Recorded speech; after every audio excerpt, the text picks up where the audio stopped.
पुरानी पहचान HTS सरगना, पुराना नाम अबू मोहम्मद अल जिलानी, सिर पर इनाम 85 करोड़ रुपए, नई पहचान सीरिया का सर्वे सर्वा, नया नाम अहमद अल शरा, नया इनाम तुर्की का मोहरा। कमांडर जुलानी ने विद्रोही लड़ाकों के सरगना का चोला उतार फेंका है। सूट बूट में स्टेट्समैन बनने की जुलानी की कोशिशें जारी हैं। तुर्की के राष्ट्रपति एर्दोआन ने अपने सबसे भरोसेमंद लड़ाके चीफ के मेकओवर का पूरा बंदोबस्त भी कर डाला है। लेकिन सीरिया में चल रहे इस पब्लिसिटी इवेंट के पीछे ऐसा बारूदी षड्यंत्र रचा जा रहा है जिससे इजराइल के पीएम नेतन्याहू की नींद उड़ी हुई है। दमिश्क से आए अपडेट तेल अवीव को डरा रहे हैं। कमांडर जुलानी ने अहमद अल शरा का मुखौटा पहनकर नेतन्याहू के सीरिया प्लान की धज्जियां उड़ानी शुरू कर दी हैं। सीरिया के घटनाक्रम से जितने परेशान नेतन्याहू हैं, उतनी ही घबराहट में तेहरान में बैठे supreme leader Ayatollah Ali Khamenei भी हैं। तफ्तीश से समझते हैं तुर्की का वॉर गेम आखिर है क्या। तुर्की के विदेश मंत्री हाकन फिदान ने सीरिया की अंतरिम सरकार के लीडर और HTS चीफ अहमद अल शरा से मुलाकात की है। इस मीटिंग का मकसद बशर अल असद के तख्ता पलट के बाद युद्ध में तबाह हुए सीरिया की मदद पहुंचाना बताया गया है।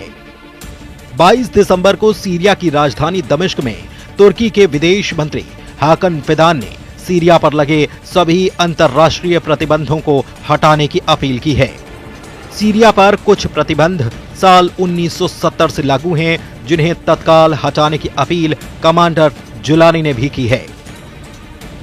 अंतर्राष्ट्रीय समुदाय को पुराने आपराधिक शासन के व्यवहार के कारण सीरिया पर लगे आर्थिक प्रतिबंधों को हटाने के लिए दबाव डालना चाहिए, ये बात कह रहे हैं कमांडर जुलानी।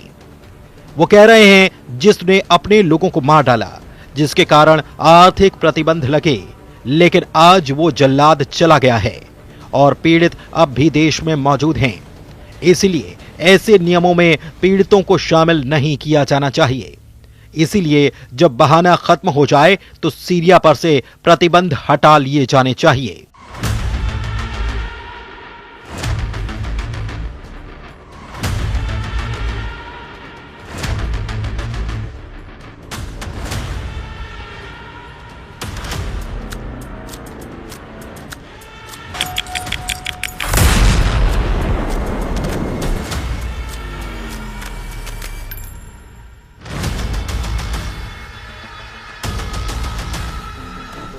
बशर अल असद ने 50 वर्षों तक शासन किया और 1989 के बाद से शासन के खिलाफ कई प्रस्ताव जारी किए गए।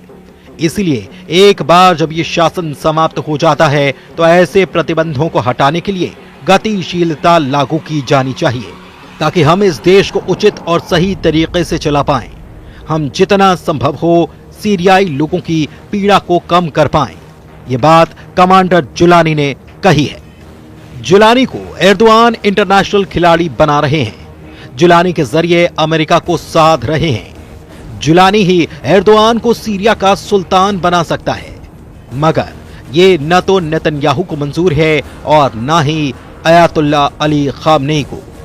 ईरान के सुप्रीम लीडर ने सीरिया की उथल पुथल का मास्टरमाइंड अमेरिका को बताया है। अयातुल्ला अली खामनेई ने बहुत जल्द सीरिया में फिर से विद्रोह की भविष्यवाणी कर डाली है। ईरान के सुप्रीम लीडर ने जुलानी की हुकूमत में सीरिया के सभी नागरिकों को असुरक्षित तक बता दिया है। अयातुल्ला अली खामनेई ने कहा है कि मैं भविष्यवाणी करता हूं कि सीरिया में एक महान मजबूत समूह के उभरने की घटना घटित होगी। युवा सीरियाई के पास खोने के लिए कुछ नहीं है।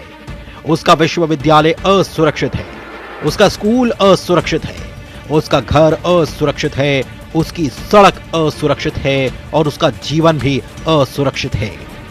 उन्हें क्या करना चाहिए? उन्हें उन लोगों के खिलाफ दृढ़ इच्छा शक्ति के साथ खड़ा होना चाहिए जिन्होंने इस असुरक्षा को लागू किया है। ऊपर वाले की इच्छा से वो उन पर काबू पा लेंगे।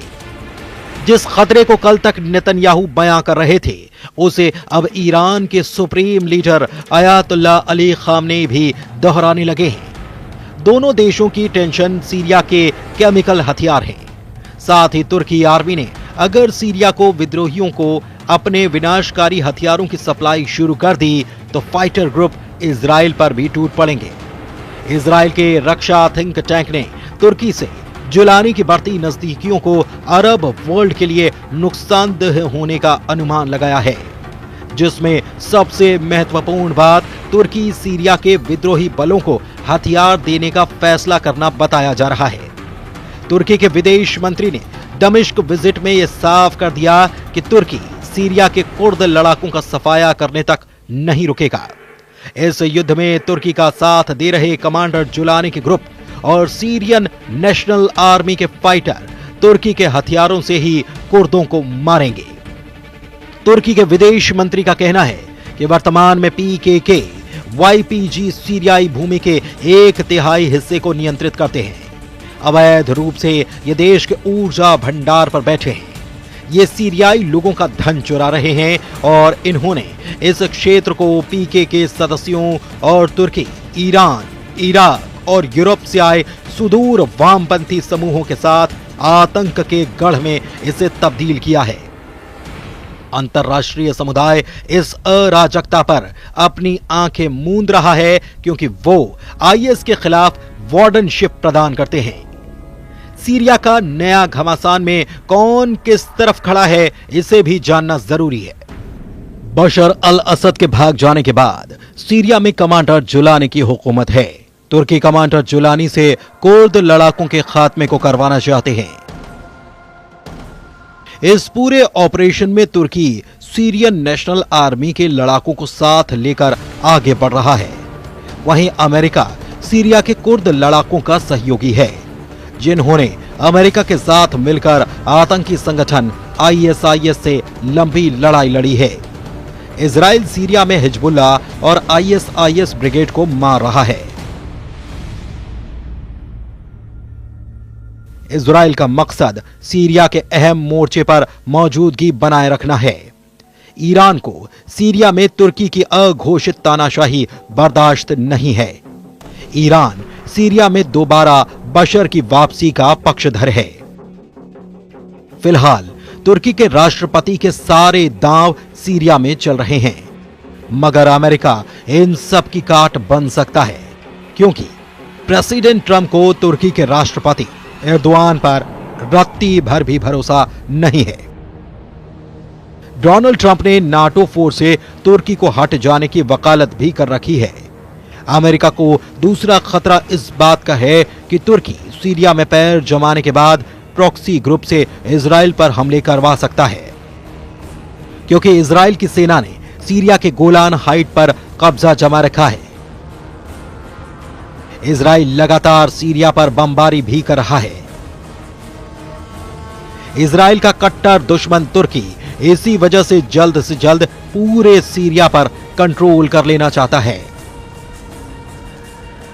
हालांकि एर्दोआन के सीरिया ड्रीम को अमेरिका कभी भी सच नहीं होने देने का ऐलान कर रहा है।